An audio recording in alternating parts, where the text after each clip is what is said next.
Lucha Underground was a launching pad for a lot of stars to do what they're doing today. I get clotheslined over and I got a concussion. Everything happens for a reason. Shortly after that, when I came back, your name is Marty the Moth. You're a big kid who's not all there. Just think how sadistic you could be. I'm like, okay, I could go pretty sadistic, man. In a world where you could create anything, which is why I love Lucha Underground. Me, Swerve, and a Weapons of Mass Destruction match. Brother, they built us a playground. You were bleeding so much that you started turning white. So what happened right before that is I headbutted the corner of a wall, split me open, couldn't get it to stop. Could you ever see a Lucha Underground reunion? Never say never.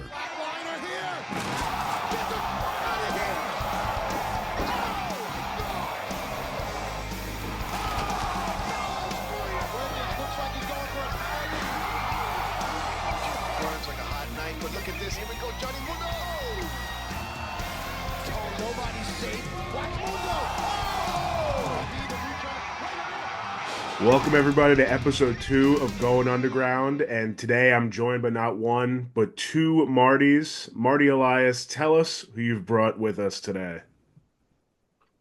Well, today on episode number 2, we have someone that I've known for years and years, and I've always messed up his name, unfortunately, but I'm not the only one. He's a great human being, a great performer, just an all-around good guy. Please welcome Martin Casaus, a.k.a. Marty the Moth Martinez. I think that's the first time you ever said my last name right. I did. I finally got it right, man. I'm so proud of you. Thank you. After decades. After decades. After you said that, I'm like, man, we've known each other for a minute. Yeah, we have, man. How are you, pal? A blessing. I am so blessed. Life is amazing right now. And I love that you guys are doing this. Lucha Underground was a huge part of my life, and honestly, my life is very different because of it. So I'm glad you guys are bringing this up so I can hear about the other experiences that weren't just my own in this wonderful show that was had. Yeah, absolutely. And I noticed you're wearing a Lucha Underground shirt. Props for that. You know, Bro, I saw you rocking it on the first one, so I'm like, I can't not wear a Lucha something on there. Yeah, I mean, I wanted to kick it off right, man. And, you know, it's funny because I got to go through all my stuff because I got Lucha Underground t-shirts and beanies and all sorts of other stuff. But I said, you know, I'll save that for stuff that's coming up.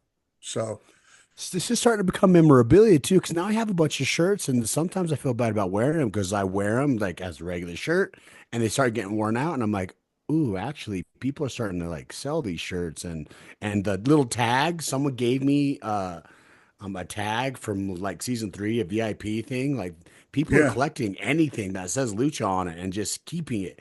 I'm like, I maybe shouldn't wear these shirts out and just have for any shirt. Like I want to, but maybe I should start thinking about collectibles. Yeah, and you know, I noticed on eBay because I go look for stuff that I don't have. But I noticed that there's a eBay store that sells a lot of the Lucha Underground bootleg stuff that they've recreated with shirts or whatever. And, you know, I see a lot of the duplicate titles on there too, you know, but I would really love to get the actual titles. So whoever has them, I'd like to have those. I would love your address. I will take them off your hand. They were beautiful. The Lucha Underground title belts. They are. Yeah. I wish I don't have my wrestling bag with me because it's still coming back from WrestleMania, but I have the Lucha Underground title in there. I bring it around to conventions because I see these superstars like who won the titles of stuff, and sometimes they'll bring around. And when I have the Lucha Underground title sitting there at autograph sightings, a lot more people will come and check it out. Like, oh, I remember that belt because it's a beautiful belt. There were some beautiful belts, man. It was. And I remember you were one of the first ones who actually had a duplicate made because you had reached out to me and asked me if I knew anybody who had that or had access. And, you know, yours is beautiful, man. And it's probably the closest that I've seen, you know, because you and I have both held the original title. And, but, you know, people love Lucha Underground, man, and they want to know about it. And they want to know what it was. But you out there waving that Lucha Underground flag, and now us doing this podcast, I think it's going to recreate some more interest or some interest again regarding Lucha Underground. And again, the rumor and innuendo that WWE bought the catalog or the library, and now they bought AAA. It's you just never know what can happen. So sky's the limit. And again, all the players are still there. Like me and Tony Jensen had that conversation. You're still here. I'm here. Others are here. So if we could get the band back together, would you be in for it? Oh my hell, that would be so fun. I haven't been called creepy bastard in years. And you were creepy. You were creepy. But before we get to that, I need to ask, man, how did you get involved with Lucha Underground, and where was that connection, and where did that come from, man? I want to know your backstory as far as like getting into the company and how that progressed. Honestly, I was super blessed, and I owe my entire career, I think, to Eric Van Wagenen. EV Dub. EV Dubs, my dude. So I love that guy. I worked with him on WWE Tough Enough. I was a stockbroker at the time back in 2011, and then he saw my interview for WWE Tough Enough, and whatever happened at Tough Enough happened. I went and broke my ankle, but then he's like, I get a Facebook message. I'm like, hey, we are bringing Lucha Libre to America. Would you be interested? I'm like, yeah, well, wrestling. Yeah, of course. I don't care. And he's like, yeah, I remember you from WWE Tough Enough. So like, I loved working with you, and I would just like to have you around. I'm not sure what the heck we'd have you do, but you're half Mexican, right? I'm like, yeah. So he's like, okay, then that's the qualifications. You're in. I'm like, okay. So, that's kind of how it happened, is my relationship with Eric Van Wagenen through WWE Tough Enough. So it's funny how what you do will lead to something else, will lead to something else, will lead to some amazing things. That's awesome. Yeah. Tony and I talked about that, and you were actually one of the first, along with Chavo and such, who were contacted about Lucha Uprising at the time. And Ooh, I didn't know that name. yeah, that was the name of the show, or that was a tentative title. There were some others thrown around, but Lucha Uprising was the name that we were going to go with. But then somebody said Lucha Underground, and that stuck, and everybody felt that was something. So yeah, Lucha Uprising was that. So, I know that Lucha Underground, and again, this is something that I want to explain to people, is that we just didn't bring folks in just to bring them in because we knew them or what. We had specific characters, and we wanted to have specific individuals fill those roles. It wasn't like we were just going to book a show and just bring people in. We had specifics. And I remember vividly, correct me if I'm wrong, and this is why I'm bringing this up. What was your first gimmick at Lucha Underground, and what happened at your dark match? I had two dark matches at Lucha Underground. The first one, they're like, we know we like to use, we want you to be the comedic character of some sort. You like to make people laugh. I'm like, I like to make people laugh. It's fun to, I guess, make an ass out of myself and just entertain people. But they had me as Magnificent Martin. And they had me as you're a magician. And then I was walked out to the ring by beautiful Brenda. And that was interesting because they told me the day of, and they're like, we want you to do this. I'm like, okay. So what are you going to give me so I could do that? So like, can you give me a cape or anything? I'm like, no, well, you don't really have anything for you to do that. Just go out there and pretend you're a magician. I'm like, well, I got to look like something and have cards or a cane or a cape or something. They're like, well, A it's rabbit. dark match. Yeah, a rabbit. Give me something that looks magician like. And they're like, well, we don't really, it's a dark match and we don't really have much. Just, I'm like, give me that shower sheet right there. They're like, the shower sheet, you can't wear a shower sheet out there. I'm like, it looks like a cape if I wrap it around my neck. Like, you can't wear a shower sheet. I'm like, I'm going to, so give it to me. So I took it down and I put on a shower sheet, and then I was planning on doing that. And then they all of a sudden, out of nowhere, appear with like a magician actual cape that wasn't a shower sheet. and stuff. And so I went and I wrestled. Oh, geez. I know Cuerno was my other dark match. I'm trying to remember. I think it was Mil Muertes. Mil Muertes. It's in all the video packages. Where, yes, that was, I think, the first lick of Lucha Underground by Carly, um, which was a rough job to do. Um, but it was I was Magnificent Martin. I was walked out by beautiful Brenda. It was a blast because I got to just to be goofy, pretend to be a magician. I don't know any magic whatsoever, unfortunately. Um, they're like, we loved that. That was funny. You're out there. You made people laugh. It was great. Let's try to find something different with the character. Just go out next time and let's just be you. So I went out as myself. I was Martin Casals, and then I was wrestling King Cuerno. And my second thing, as we're trying to figure out what I'm going to do, because we threw around a bunch of these gimmicks. I'm from Salt Lake City, Utah. So we're like, what about a LDS gimmick, a Mormon-like gimmick where I a remember that. missionary, yeah, missionary thing, Yes. gimmick where you have a tag team and you come out on a bike and you have a book of something. It's not a religious book, just a book of something that reminds everybody of that character. And I'm like, I don't think my father-in-law would love that being here in Utah. But let's keep thinking about stuff. So they're like, just go wrestle as you. And so I'm out there with King Cuerno on the second dark match, and I'm like, I got to figure out something because I really want to be part of this project. And I'm still flying myself in at this time. And I took a clothesline from King Cuerno over the top rope, and normally I land on my feet. I hit my face on the ring, and then I fall down nice and safe. Done it 1.5 million times in training and for a while, but this ring was just a little bit taller Yeah. than than normal. So I get clotheslined over, and then my feet, instead of landing on the ground, just slide all the way through and miss the ground completely. So it's flat. And of course, the waters parted, as I like to say. The pads all parted, and that's where my head decided to hit the cement. And I got a concussion, and I was How many knocked out. staples? Oh, I don't even remember anymore. It was at least five. It was Yeah. five staples, and I was like, it was stupid. But I remember I like I need to get up, and then I saw him in the ring, and then that's all I remember, like trying to figure out what to do. And then I woke up in the hospital. Hmm. Apparently, what happened was I didn't stand up. He's going to go jump on me. I don't stand up. He's still being how awesome King Cuerno was. Jumps through the ropes, still lands on me and does like this face sitting squat on my face, and just continues on and does whatever he's gonna do. But I woke up in the hospital in my pink spandex, and I'm like, "What the hell happened?" And they're like, "Just tell everybody you fell off a ladder." I'm like, "Okay, okay," because wrestling's really tough on insurance.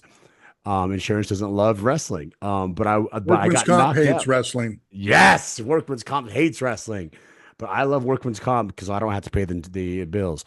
Yeah. Um, but I got knocked out there, and I loved wrestling Cuerno, and I loved the experience. But then, insurance purposes, they wouldn't let me wrestle for, I think, till like the week of Ultima Lucha 1.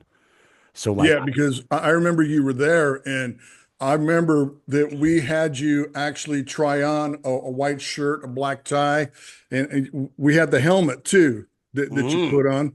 And, we were kind of trying to figure that out, but then you were kind of hemming and hawing about it. And we were like, no, this is great. It's going to be great. We even had the 10 speed backstage too. oh my, yeah, I remember that. Yeah, So, it was a so bikes. yeah, so we were really ready for that. But it's funny because you talking about your concussion and stuff, I remember that vividly because I was the referee. And I remember when you went out, the match split because with Set Deck and Kelly, do you remember Kelly Set Deck? Mm. So we didn't have any chairs or nothing set up, and it was just all dirt warehouse floor. So when you went out, we didn't have them taped down, and they kind of slid open.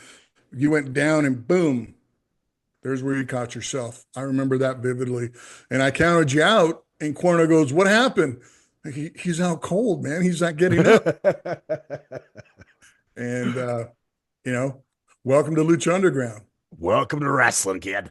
Yeah, apparently I tried to like get up and start doing stuff again. Like just stay down. The match is over. You're Yeah. knocked out. Yeah. I don't remember any of that. I just remember taking a clothesline. I woke up with no shirt on and in my pink spandex, and I'm like, everyone telling me, just say it was you fell off a ladder. I'm like, in pink spandex? What? All right, sure. What kind of ladder am I doing? So, but it worked out. I think everything happens for a reason, and it worked out because instead of talking about like a missionary gimmick or a magician gimmick, shortly after that, when I came back, I'm like, dude, I was still flying myself, so I really wanted to be part of this. I wasn't a local to California. I'm still Yeah. not. So I was flying myself still on my own dime to be there. I couldn't wrestle, but I was trying to convince somebody like, let me do something. Just let me do something. I know insurance won't let me, but let me do something just so I could be part of the crew, like just kind of being there, just because I didn't want to lose my opportunity to be there. And if you're not there, nothing good happens. So I was flying Out of sight, myself out in of still. mind. Exactly. And I didn't want that to happen. So I was still flying myself out there. And uh, shortly after that, I was talking with DeJoseph, and I'm like, "Hey, man, I love to do something." He's like, "Well, we got something for you. Your name is Marty the Moth. You're a big kid who's not all there. Go." What? Yeah, you're a big kid who's not all there. Go. You have Aztec pride. I'm like, "What's Aztec pride?" You'll figure it out. I'm like, "Okay, I'll figure it out." And then I think without that concussion, I don't think Marty the Moth that would have became a thing because there wouldn't need to be a thing that they were still a gimmick for them to keep deciding on. And I'm very glad Marty the Moth came about. And however, when you get the name, hey, your name is Marty the Moth, number one, that's not an intimidating name when you first hear it. Like, you're a moth. That I never thought of a moth as like, ooh, scary. You're definitely world champ now. Um, but the way we played it, it worked out very well, I think, where we still had the comedic stuff. And then I talked to Vampiro, and I'm like, I love doing the comedic stuff, but I also want to still be taken seriously as, hey, this guy can still be a heavyweight champion. And that's where, like, okay, I think we thought of something. You're going to kidnap Sexy Star. I'm like, all right. So that's how that first season happened, where I get knocked out. I'm a magician. I'm myself. I get knocked out, and then I'm a big kid who's not all there, comedic relief, who can't wrestle, but he can still do like vignettes with me, like sitting outside as a fan trying to get in with Cueto, because that's what the character was. Is I was a fan trying to get in, and then but that didn't involve me wrestling. So it was fun because I don't think with all that happened by the end of the first season, I was three different gimmicks that no one actually saw, and then Marty the Moth happened that turned get comedic that turned into a kidnapping person. So Yeah. that first season was a whirlwind. Yeah, and I remember the development of the Marty the Moth character. It happened very slowly for you, which I thought was great because it built in the way that you were that fan and you were trying to get the attention of Sexy Star or whomever, and it just started getting funny. It started getting kind of nerve-wracking, and then it started getting uncomfortable, and then it started getting sadistic. And Hmm. and I really loved the way that it was built. And you did a hell of a job by investing. And that's the thing that I really love about what we did at Lucha Underground is that folks like yourself and others and everything really took to the characters and really made the characters what they are. Because to me, Marty the Moth was a creepy bastard. Hmm. Always will be. Hmm. I loved it because like I'm like, okay, like just think how sadistic you could be. I'm like, okay, I could go pretty sadistic, man. I watch a lot of these true crime shows. Yeah. So I went and I'm like, I went to talk to Vampire. I'm like, I love being comedic relief. I love making people laugh and just having a good time. But I also want to be taken serious. And is there a way I can make this darker somehow? And if you're gonna ask anybody, how can I make a character darker? Vampiro's not a bad guy to ask. Yeah. Uh, and so that's where the kidnapping stuff came in. So I did a lot of research with like serial killers, Ted Bundy. I love the idea of, well, I don't want to say I love the idea of Ted Bundy, but I love the idea that someone could, he was very in the public eye, very accepted, and yet he could have a body in the trunk. And that's kind of what I was going for is Marty the Moth is this weird guy, but okay, he's still okay in society, but all of a sudden he's got some issues in the back still going on that you don't know about, that if you find out would make you very uncomfortable. I loved creating that. And I think with a world like Lucha Underground, where we have time travel, we killed people, we cut off people's heads in professional wrestling. Like in a world where you could create anything, which is why I love Lucha Underground, that I could find a bunch of different ways and pitch. I could murder this person, I could kidnap this person, I could torture this person, and then they could make it TVable. I could name the sickest things I could possibly think of to a vampire and them. And they're like, okay, we could use that and let's tone it down for TV. I'm like, I love that.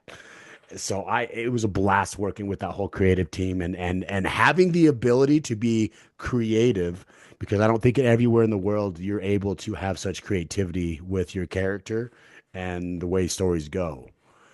So Absolutely, 100%. And like Tony and I discussed, and you'll vouch for this, is that with Lucha Underground, the handcuffs were literally taken off. And if anybody had any idea that was outside of the box, we went and we did it. It was like, well, I want to kidnap. Really? How? And that's what it was. It was like, but again, how can we make this Lucha Underground and make it watchable and not offend anybody, but make it done. And again, Lucha Underground was a TV show, not a wrestling promotion. And I like to tell folks that because a lot of people hem and haw about that, but it was a TV show. That's why Marty the Moth was able to be a kidnapper and have people in the trunk or whatever, because it was a TV show. And that's what we were going for. But again, we did have the wrestling aspect to it. And that's what made it Lucha Underground. And again, with Skip chasing and shooting it the way he did, I mean, Skip is like number one in my book with that stuff. I mean, the guy is just phenomenal. So let me ask you this. How did the lunchbox and the fork come to be?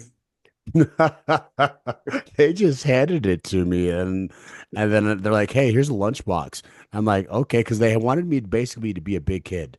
They're like, you're a big kid. I'm like, well, I'm kind of a big kid anyways. So like, exactly, we just kind of modeled it off of you.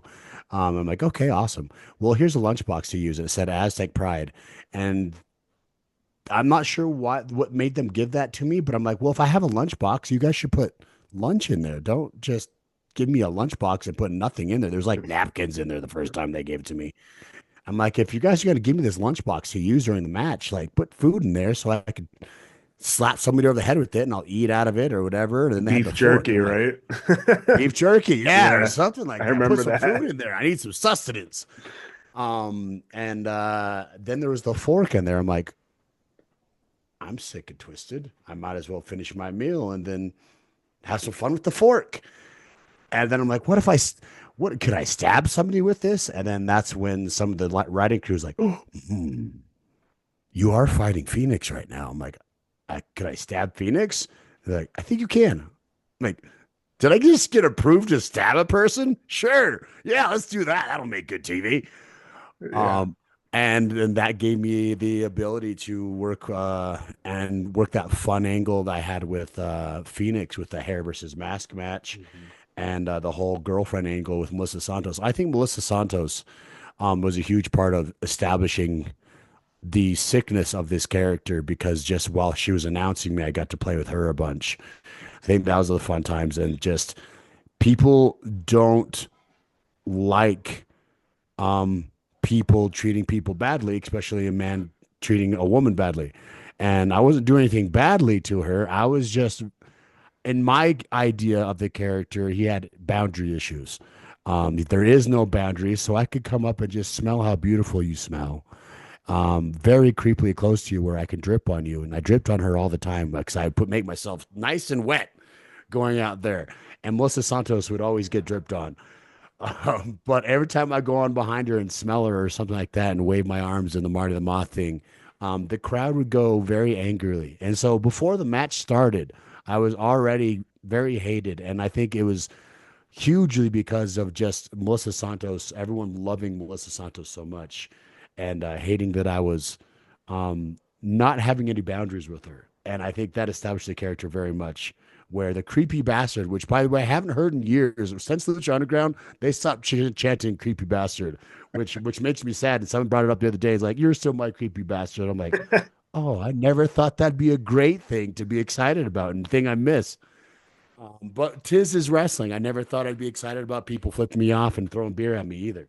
Yeah, with that angle that you and Phoenix did and with Melissa, I mean, it was something, that really just people gravitated to because the fact that you were so creepy and there was no boundaries. I remember you and I having conversations, and I said, just get as close to her as you can. Make her feel uncomfortable. Make Hmm. her shoot feel uncomfortable. And she didn't know what you were going to do, and that was the thing with like Melissa talking to her. It was like, if he comes up to you, run away. She goes, but I got to announce. And I said, well, if he's there, well, what are you going to do? You going to slap him? I don't want to do that. I said, well, he's going to come up to you and he's going to be very, very close to you. Are you cool with that? Yeah, I'm cool with that.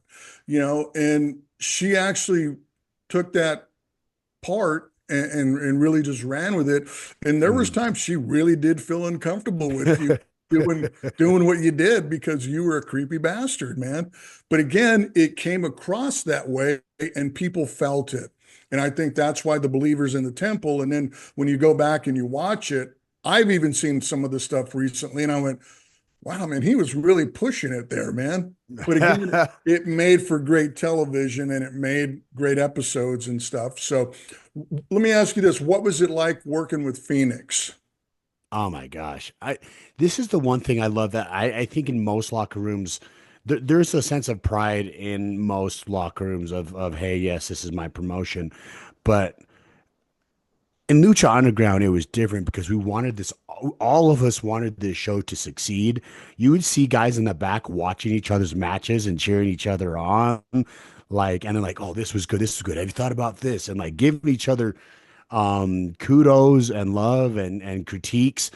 And it was amazing. Everyone in that locker room was there was studs, nothing but studs and studettes in that locker room. And I was blessed to work with Phoenix and Penta. And Phoenix, man, he could I could be a broomstick and still be an amazing match with Phoenix. Like Phoenix can make a broomstick look amazing. Just how athletically gifted he is, where all I just do the character stuff, and he just can do all these flips, and I just kick him on the way down. It's amazing. And then you add the story of that was Melissa's boyfriend, even though everyone knew Brian Cage, and then we're starting to become a thing. Um, it was a blessing, and it brought me a lot closer to Phoenix, and I'm loving that he's getting the success he deserves now because I think Lucha Underground was a launching pad for a lot of stars to do what they're doing today. A Yes, it lot of was. people. Yes, it Yeah. was. I like to say that we groomed and we launched a lot of folks who are making waves today at those larger companies, WWE, AEW, AAA, you name it. And really, I mean, if you look at the names who are now doing things, I mean, they were a byproduct of Lucha Underground. And we, I always like to say, Joseph and I have had these conversations, is that Lucha Underground was more of a land of misfits, is what it was, because we took folks that nobody else wanted, and at the time when we were putting rosters together and things of that nature, it was something that we said, well, let's take this guy, let's take that guy. It was almost like the movie Major League, where they're getting all these Ruffians. has-beens and all these, never was. And, you bring this team together and boom, we created magic, man, because everybody deserves a chance and everybody deserves a second chance, man. And I truly believe that Lucha Underground gave that opportunity to folks. And we made magic, and we created stars. I mean, you're proof, man. Um, Let me ask you this: of all the matches that you had there, and you had some pretty badass matches there, Which one stands out to you? Honestly, me, Swerve, and a Weapons of Mass Destruction match. Such a good I think match. that's One of my probably one of my favorite. favorite matches of my career. And and I think it was we were just able. So first off, we brought in the day before. We didn't get to like go and talk about too much, but we got around. We saw this arena full of toys in my head, boxes and missiles and all this stuff, and I'm like, brother, they built us a playground. Like it was awesome. And then I remember though Vampiro coming up to us. He's like, "Hey guys, oh, I think also backtracking before I get to there, that match was never supposed to happen, which makes me love it even more. We in season two, where I don't know what they had me and Killshot doing some things where we were just beating each other up and fighting each other in these 5 minute little like kill each other. It would never really come to an actual match. It would just like we'd be fighting to the back or something to that effect. They're like, yeah, just do a 5 minute match, and then we'll end it out. And then me and Killshot, I'm like, we've been beating the crap out of each other a couple times. Like, can we have a blow off match or something? Like, give us some time and do something with this. And then this is what I love about Lucha Underground is we threw in input, and they're like, let me see about that. And so we went to Chris to Joseph, and we're like, can we do some sort of blow off rather than just like a 5 minute? Hey, we've been beating the crap out of each other. Okay, we're good now, and like beat each other up and go to the end. Like, let's do a blow off of some sort. And he's like, okay, because on TV we're just supposed to do a quick blow off, and then it ended and we just stopped doing stuff. And then season three happened. And then all of a sudden, like, we're going to give you a weapons of mass destruction match. I'm like, oh, okay, I don't know what that is, but that sounds cool. And a match that wasn't supposed to happen ended up being in the next season with all of these toys and the main event of the show.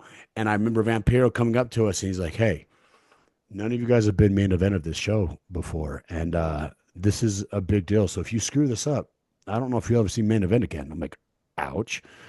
So no pressure, but you got to nail this thing. I'm like, and then Killshot immediately is like, yeah, no, we got this. And I was like, yeah, we got this. Yeah, sure. And it was a match that wasn't supposed to happen turned into one of the greatest matches I think I've ever had in my life. Everything just flowed through that match. Killshot Swerve is in AW Swerve right now. Yep. It man, stars everywhere. That man is so talented. That was probably one of my favorite matches because we would just throw stuff at the wall. Like, how sick can we get? And we're like, can we do that? Yeah, we could do that.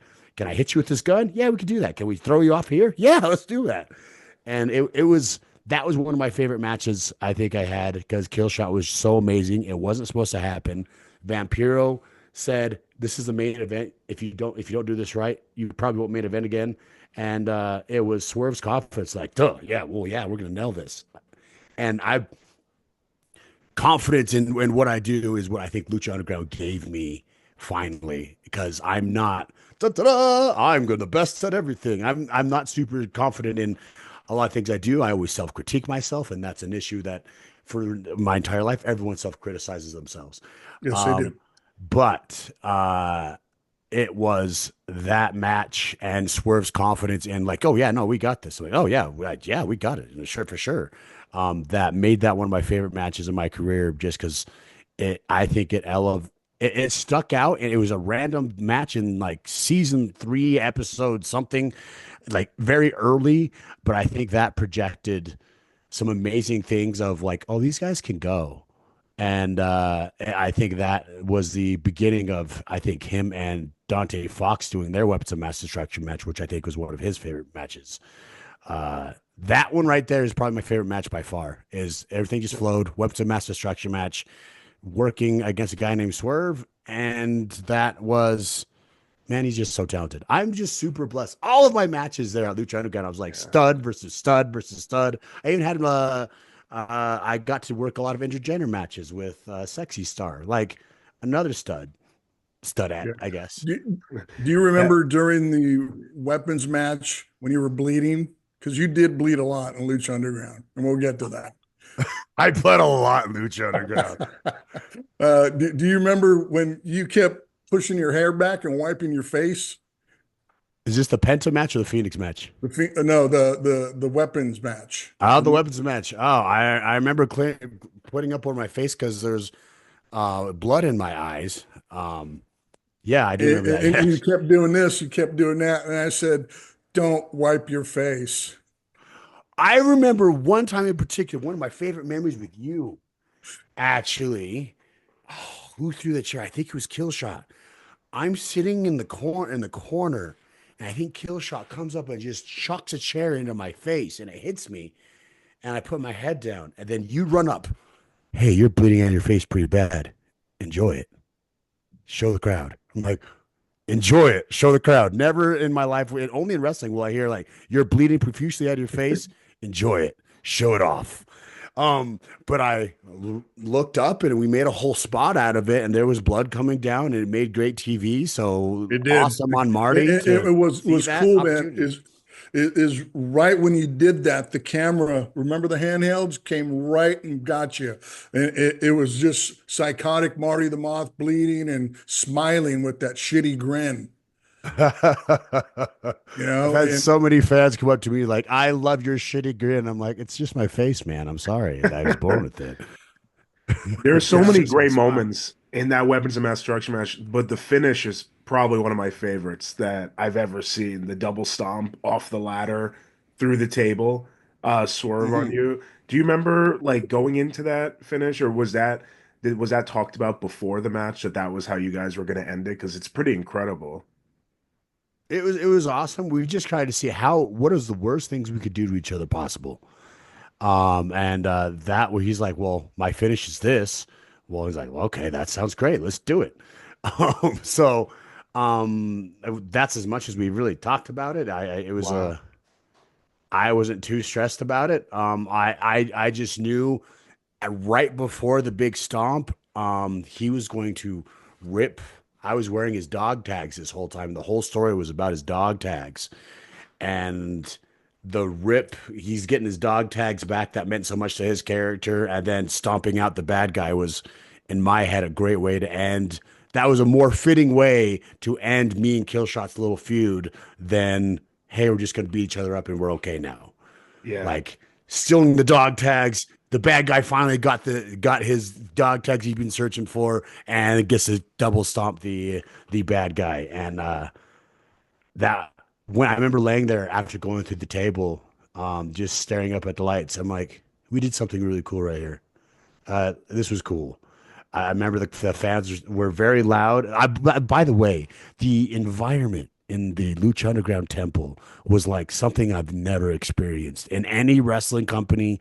Even I love wrestling in front of thousands and thousands of people, Triple Mania, all these places, but the temple for some reason was so intimate. There was not a bunch of people. There's maybe 700 people, something like that. Not a lot, but they fought for those tickets and they waited hours outside for those tickets.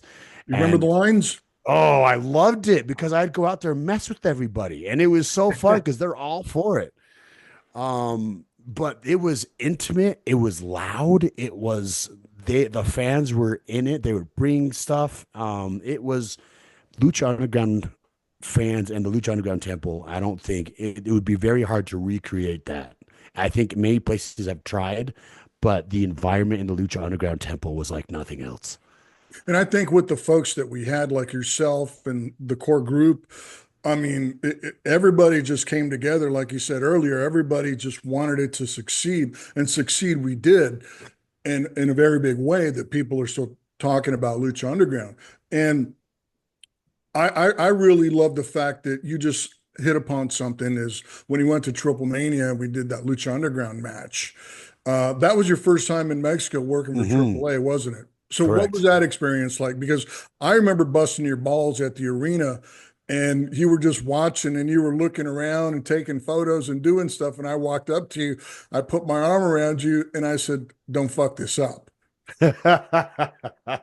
Which is, you know what? I've taken that advice, and that's the advice I give to all the new kids now, and I get shit for it. One guy comes up to me because I travel with one of the guys, and he's like, "Can you want to know the advice, Marty? Casal's gave me. He's like, just don't fuck up. And I'm like, I got that from Mother Marty. So it's good advice, right? Don't fuck up. That's a good advice. I was like, Absolutely, it is. but yeah, because of the connections with Lucha Underground, oh my gosh, I get to go to Mexico. I've never been to Mexico before this. I get to wrestle in front of 26 or 28,000 people. I get to wrestle with all these studs in the ring with me that were my friends and from Lucha Underground. I'm facing Rey Mysterio, the hometown hero of Mexico and pretty much Lucha Libre in general.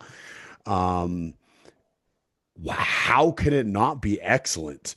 My God, this was amazing. And it's a six-way match. So it's not like there's not a lot of pressure. It's just you hit your one thing and you're done, or two things. And like there's not a lot of time to do a lot of stuff in a six-way. That experience was amazing. Getting to wrestle Rey Mysterio, anytime I can wrestle Rey Mysterio, I'm all for it. He's a legend for a reason. And that was probably the most people I wrestled in front of was 28,000 people right there in Triple Mania. But like my first time going down, I get to wrestle the hometown hero that I played against in video games when I was a kid, in front of more people than I've ever had. And that started my AAA run, actually, is all because of that and the connections through that. So, man, Do you remember who the match was with? Jeff Cobb. Well, I get Matanza. Um, I know all the real names. Matanza, Prince Puma, Mil Muertes, Ray Horace, and Rey Mysterio, and then me. And then so you have all these amazing acrobats and Mil Muertes and me. Yeah, Mil Muertes and me and Jeff Cobb are the big blah blah blah big guys. Yeah. Then you got all these guys that are boing boing boing boing boing boing, just amazing at acrobatics and making things look beautiful. But in a match like that where we're six studs in there, like there's much less pressure. There's star studded all over the place, and like I wasn't as nervous as I normally would be because of the confidence from Lucha Underground and you saying, "Hey, don't fuck it up," because that was hilarious advice. And But true.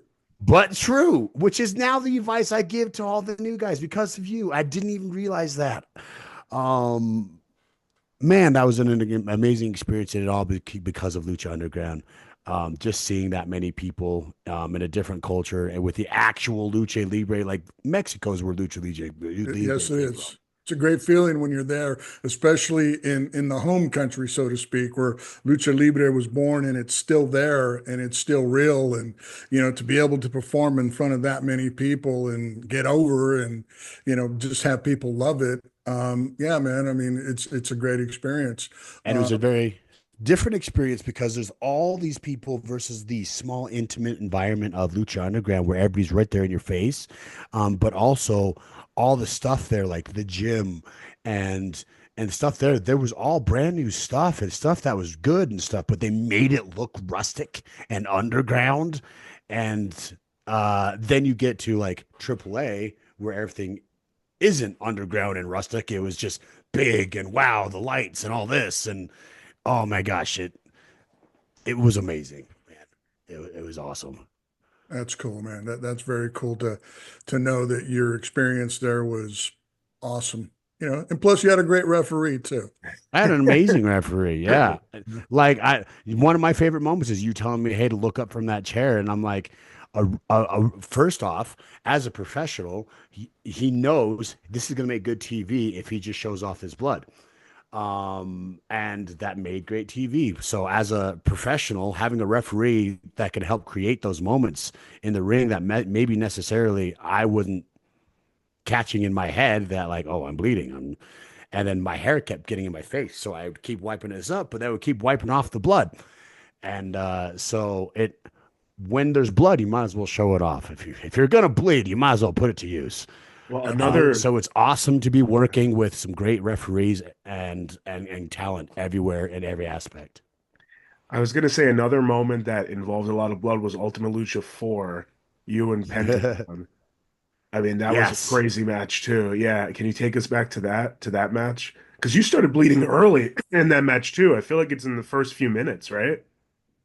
Well, 3 minutes in. 3 minutes I in, done yeah. fucked up, guys. Do you remember why, Marty? I was Yeah, all. yeah, Go you ahead. were so amped for it because you were the Lucha Underground champion, which was amazing, and you were going against Penta, and it was a gimmick match. And one of the things that I remember, and I'll just tell this story before we get into other stuff, is that I remember going into the match. You guys had so much stuff that you guys were going to do, and one of the final things that you guys were going to do was the uh, plywood board with all the barbed wire. Mhm. You And guys never thumbtacks got to too. that. We Yeah, never got that. That and the thumbtacks either. you never got to the thumbtacks either. But the reason why you didn't get there is because I called an audible. Because I And wasn't loud enough. I'm sad. and I called an audible because during that match, when you guys were going, and again, you got color 3 minutes in, and it wasn't just little color, it was a lot of color. And it got to the point where it was so much blood that anytime that you and Penta were exchanging punches, your blood was splattering all over the audience, all over the commentators, all over me. Matter of fact, I still got the jersey that you signed from that match. I still have that with your blood and Penta's blood. But you were bleeding so much that I always have this thing when I'm in the ring with talents, especially when there's color and there's a lot of big bumps and stuff, is that I'll start asking you questions. And if you're not responding accordingly to me, then I know that something's up. So I started asking you, what was your name? And you were just looking at me. And then I said, do you know where you're at? You didn't answer me. And I said, where are you? And you wouldn't answer me. And it just started getting to the point where you were bleeding so much that you started turning white Mhm. and you started getting delirious and you started babbling. So I turned to Penta and I said, go home. And I remember telling you, go home. And you went, fuck no. And I said, no, we're going home because I wasn't going to have you die in the ring on my watch. Mhm. So I said, this is not going to happen. So Penta was surprised, just as you were, but Penta put the chairs up. Boom, we went 1, 2, 3, and that was it. But you were bleeding so much that you were incoherent.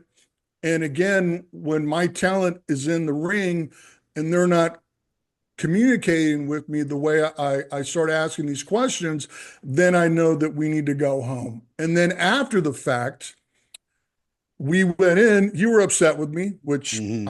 I truly get, but you took it upon yourself to go to the VIP party afterwards with the huge band-aid over your head, bleeding, and you were started drinking with your buddies from the band.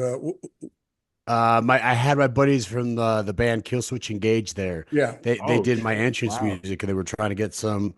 Yeah, but another bucket list item things. Another crazy story from Lucha Underground that happened is Killswitch Engage doing my entrance music. That is Yeah, awesome. and it was funny because he's in the VIP with this huge bandage. It's white, but then it starts turning red. And finally, Eric Van Wagenen had to go up to you in the VIP and go, Marty, go to the hospital. And you finally went to the hospital and you got stitched up pretty good and stuff. And you had lost an enormous amount of blood by that time. And it was like, man. But again, things like that happen. But you look back on it, man, and what a hell of a match, hell of a memory. And I'm glad you're still here with us.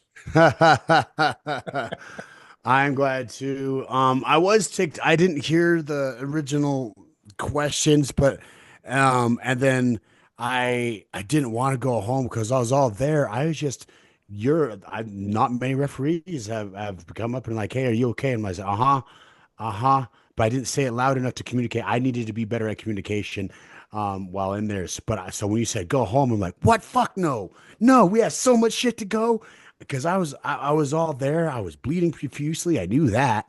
But just 3 minutes in, the story behind that is I was amped like crazy. I was getting jazzed up, and if you saw me turning into Marty the Moth right before I go out on Lucha Underground, I'd beat the shit out of myself.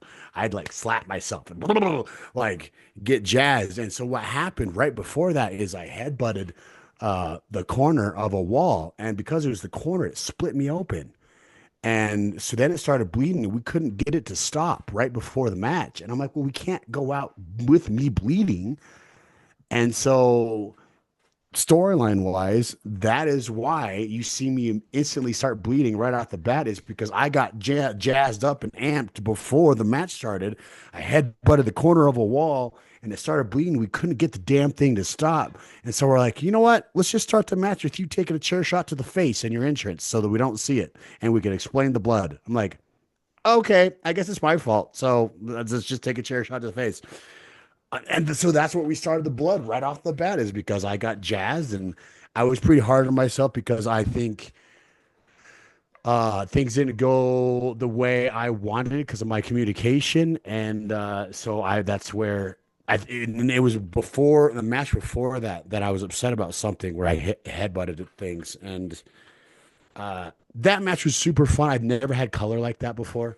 Like I don't think had anybody's ever had color like that. That was intense.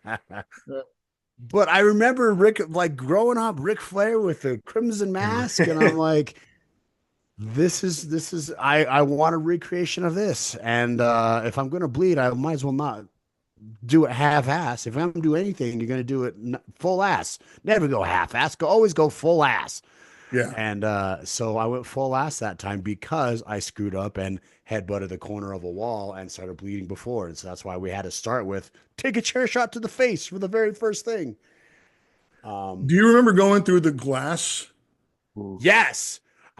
I remember trying to throw him through the glass. He reversed it. In fact, I still have a scar on my hand, actually, right down here, because I tried to throw him through. He reversed it, and I slammed through the glass because I'm not quite sure how to go through glass. I go through glass, and I slid down on my knees, and I put my hand down. And when I put my hand down, one of the pieces was sticking straight up. And so I remember going through and then like looking at my hand, there's this chunk of glass sticking out of my hand. And I'm like, that's not good. Well, I can't wrestle with that in there. So I just pulled it out. I'm like, I don't need that anymore. And like if it was on like strong veins or anything like that, that could have been bad. But yeah, that glass was, I'll always be remembered of that glass every time I look at my hand. You know, I don't know if you know this, but as soon as you went through the glass and you were in glass and everything else, I went sliding on my hands and knees. Oh my God. I went sliding, dude. And after the match, Carlos, the medic, spent about 45 minutes taking shards of glass out of this right hand. Oh my God. I did not know that at all. Yeah. Yeah. Because I went to go check on you and not even thinking that there's glass and what this was real glass. Because remember, a lot of the times we would use the sugar water glass stuff that we did, but this was shoot glass. You guys, you especially wanted shoot glass. So we got glass. And I went sliding to go check on you. And as I went, my hand, especially my right hand, just went and just got all this glass. And I had to count after that too, because you guys weren't done yet. So I had all these shards of glass inside my right hand. And it was like, wow, man, I think we all got fucked up in that match. Jonah, just imagine being a referee where you know you're going to have to count and there's glass shards sticking out of your hand. So when you slam the ground to count, it's just going to push them further into your hand. Oh man, I didn't know that. No, I mean that's I do crazy. remember going through the glass and Marty was right there, like, "Hey, Yeah. you good?" I'm like, "Yeah, brother, I'm good. I'm good." Always following. With that match ending earlier than it was supposed to, was the finish that we saw what it was supposed to be, the package pile driver on the chair? Is that always how the match was going to end? I think so. I think there was a bunch of stuff that we were going to do before that, but I think that was where Okay. the final end of the story was going to be. We just had some more chapters of the story we wanted to tell because it was the last episode of Lucha Underground, and we wanted Yeah. this season back. We wanted this to come back so we can have Lucha Underground season 10. And I'm like, if this is the last match Lucha Underground ever has, then we're gonna go full out and give them as much as we can. And I think we did. I think looking back on it, the barbed wire stuff and the thumbtacks were maybe unnecessary. It would have been fun, but unnecessary. Because that would have been the only time I really would have. I'm never really excited about, oh, let's go do a death match. But if Yeah. you're on a blow off match, champ on TV, championship match, like that's gonna the time to you're gonna do it instead of like I see a lot of people doing on the indie scene where they're just 30 people out there and they're bleeding like stuck pigs. And I'm like, that's not the time to do it. The time to do it is when like there's TV watching you. There's a big end of a storyline. It helps the story, not just I like light tubes, so let's break them over my head. Like I have my own feelings on weapons during wrestling matches. Yeah. Um, Yeah, there's a time and place for it. And storyline wise, it needs to make sense. And I'm not a big fan of all the hardcore stuff and all the nonsense and gaga. But again, with something like Lucha Underground and what you guys are doing, there was a story to it. And the story was building, and it build in the blow off was going to be that where you were going to lose a title to Penta mhm. at Ultima Lucha, which was our WrestleManias, you know? Which was still being decided the day of. They were Yes. still trying to decide the day of, like, who's going to win this match. And Can like, you tell that story? oh, really? All I know is, they're like, hey, you guys are going to be wrestling. First off, I didn't know. We'll go back to the championship win because that was cool. Um, but like at the end of the show, they're like, hey, oh God, let me try to remember now. I'm trying to remember. Think, think, I think. remember yeah, I remember like the way I like to put together things is let's throw as many puzzle pieces together and let's make a good story out of all those puzzle pieces. And so we're like, oh, we got this glass over here. I'm like, oh, I could throw you through the glass. Like, oh, yeah, that could be cool. That'd be cool. Well, we need to go get sugar glass. I'm like, well, I don't think we'll get sugar glass in time for this match to happen. So No. I'm like, all right, well, let's just use that then. You sure? I'm like, yeah, let's just go do that then. If you got it, let's do it. If you think that'll make good TV, let's freaking do it. But as we're putting together stuff, like we could use this, we could use the barbed wires, we could use this, whatever. They're like, what's the finish of the match? Like, well, we're not sure yet. We're trying to figure that out. We're like, all right, well, I guess just let us know. So let us know it's gonna go over. As we're putting together the match, we didn't know for a long time who was going to go over, and I don't know what creative in the creative aspect that what was going on or what decisions were being made in that aspect, but I just know there was up in the air, and I'm like, hey, that's kind of cool. They possibly keeping the belt on me. That could be cool. Having to go to Penta, that'd be cool either way too. But they weren't sure, and that's only part of the story that I know. And unless you know some more details that I Yeah, don't and know. yeah, the reason why they were going back and forth that day and stuff is because we had Jack Mhm. Swagger that was there, Yeah. and he had just come in, and we were building him as this huge monster, which he had already gone in season 4 and was destroying people and stuff. So we really wanted to make something impactful. And it was like, well, should it be Marty? Should it be Penta? What would be more holy shit moment? And the holy shit moment that was decided was Penta going over on you, him celebrating, Swagger coming down, holy shit, boom, hits Penta 1, 2, 3, he's a new champ. Nobody saw that coming. So Mm. that was the gist of that. So Yeah, and then there was a thing that they did with Vampiro after, right? I thought there was a thing Yeah. with And Vampiro Chelsea in there Green, too right? with Penta. yeah, Yeah. yeah. Chelsea was amazing there. Chelsea was amazing, and that's fun too. I remember when she first came in, Taya came up to me and she's like, "Hey, I got my friend who's in town. Her name's Chelsea. She wrestles for TNA right now. Like, who has a crazy gimmick. Like, do you think I should ask him if she could just come and like be here and maybe see if she can get a dark match or something?" Like, fuck yeah. And I wasn't watching a lot of TNA at the time, but I've heard of her, and but anytime you could hook up a friend with an opportunity. You freaking hook up a friend with an opportunity. And Yeah. so if she's there and she's in town, yeah, bring her in. You never know what's going to happen. But if you show up, amazing things can happen just by you showing up. And then they brought her in. We did a dark match, which, oh my God, I have on tape and I really kind of want to just release it. But I guess no one's going to care, huh? Lucha No. Underground's dead. So it was me, Sammy Callahan, Chelsea Green and Sonny Kiss, who did a four-way. That's crazy. And I might release it here on my YouTube channel. She was just so down to do anything, and she worked the same style as me. We're just like, let's see how sick we can make this, and let them guys in TV bring it down. And we're like, awesome, let's just throw stuff at the wall. And then so like we did that four-way match, and made things happen. And Chelsea was a pleasure to work with. She was so good at what she does, and our match between her and Penta was amazing. So she could go with all the boys.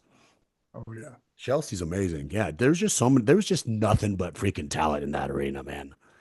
Nothing but talent. But Chelsea was amazing to work with, and I love seeing the success she has, because that, again, more stars. This whole roster is stars after star after star before their star got bright. Such a I think, launch and pad, yeah. Like you said. So Chelsea, I love seeing what she's doing. So shout out to Chelsea Green, love her. So, man, Very Lucha Underground was a blessing. Lucha Underground was a blessing. I remember they talked about in season 3, hey, we're considering putting a title on you. I'm like, yeah, sure you are. Whatever you say, because you never know. But all you could do is show up, and good things can happen. So I was just showed up, and what was great is it was season 3 when they finally like, you know what, we do want to keep him around, and they started finally paying for my flights, so I wouldn't have to fly myself back in. I was like, oh, thanks guys, I'm part of the crew now. Yeah. Oh yeah.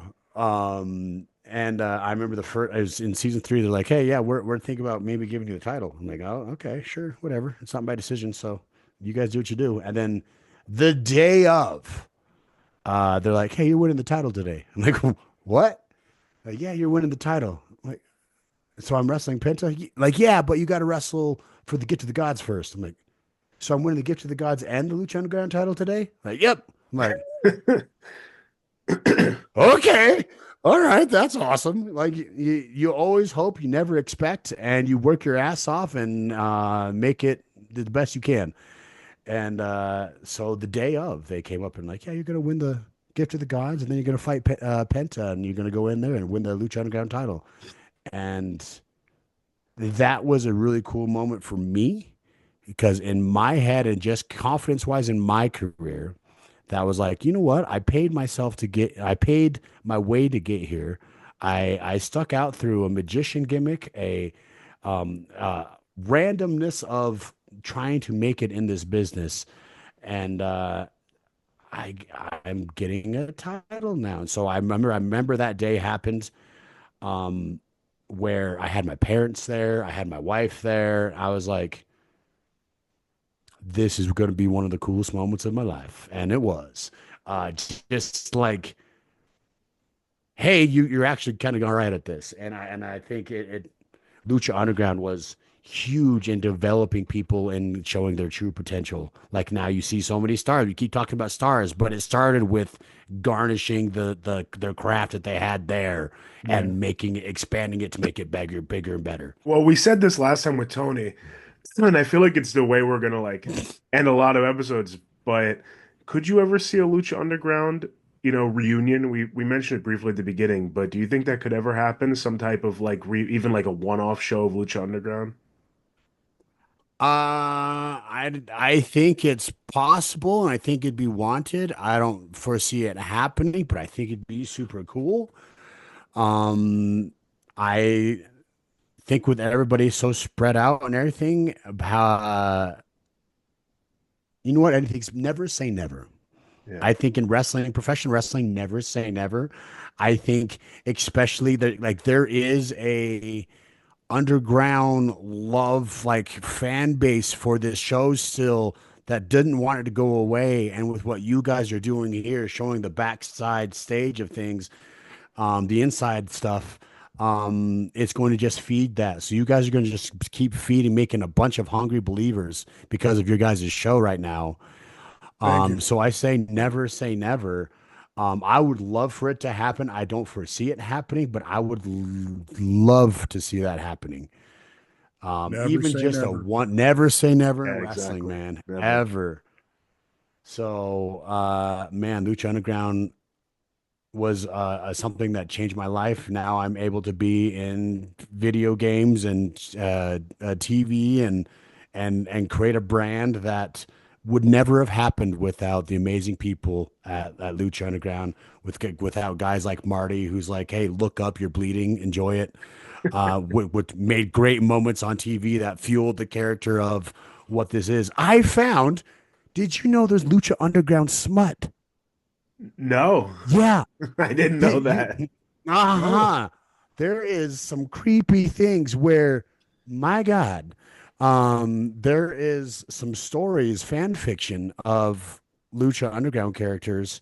And Marty the Moth has several stories where, like, dang, there's some stories. So the That's fan news base to is me. out there, There's dude. Yeah, hungry I wonder if believers. there's Marty Yeah. Elias smut out there.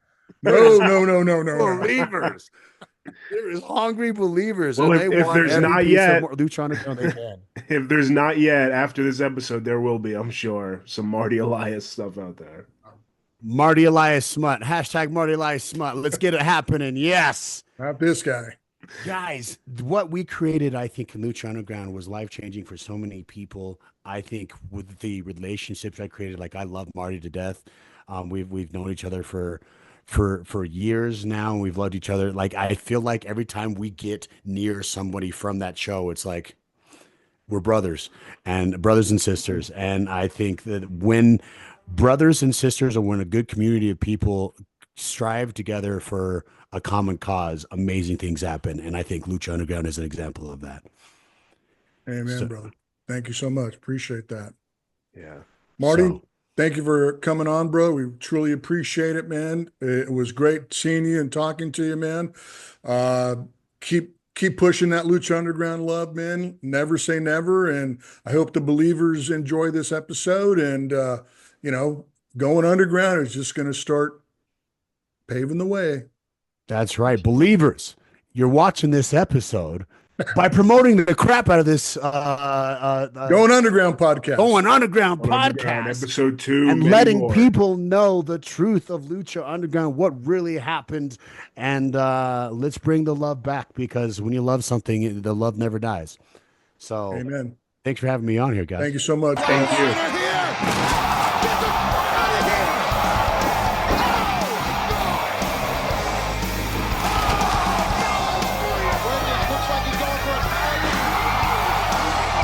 Burns like a hot knife, but look at this. Here we go, Johnny Mundo. Oh, nobody's safe. Watch Mundo.